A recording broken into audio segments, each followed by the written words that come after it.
Hi cyber students, Mrs. Davis here. So I wanted to give you an update for the week. You should have all finished your Unit 1 test by now, and if you had any trouble with that, please reach out to me. We are getting closer to the end of the marking period, so please check your grades and make sure there's no assignments that are missing. I think that I just need to grade your Spheres of the Earth assignment, and then we should be all complete. And for this week, on Monday, I'm putting out a current event that is going to be due towards the end of the month, October 29th. So take some time to complete that. There are some extra credit components within that current event if you decide to make a Flipgrid, or if you decide to review another peer's Flipgrid of their current event, then that could gain you some extra points that might be needed as you are checking over your grades and we approach the end of the marking period. Then later in the week, there are some notes on levels of organization. So we are officially starting our environmental science and ecology unit.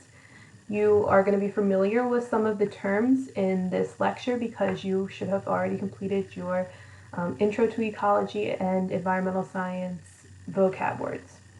So some of the vocab will be very similar. You'll take notes, submit those notes, and that assignment is complete after you have gone through the levels of organization check. So another one of those Schoology checks. All Schoology checks, I want to point out, you have 3 attempts on those. So even if you didn't do as well as you would have hoped on, say, the scientific method check, you can still go back to that and take it 2 more times, and I'll keep the highest score. So as long as we're still in first marking period, you have the option of retaking those up to 3 times. Just wanted to point that out.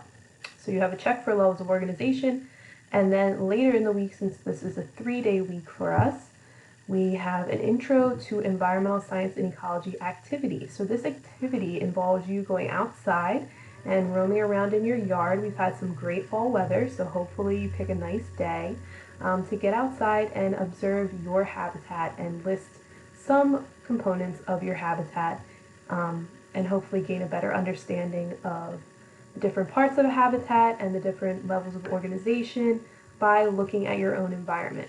So to complete that activity, you're going to have your activity open and be taking notes on the activity while watching the lecture slides, and then you can go outside and finish the activity. Upload that Google Doc to the assignment when you are finished, and that will be it for the week. If you have any questions, please reach out to me.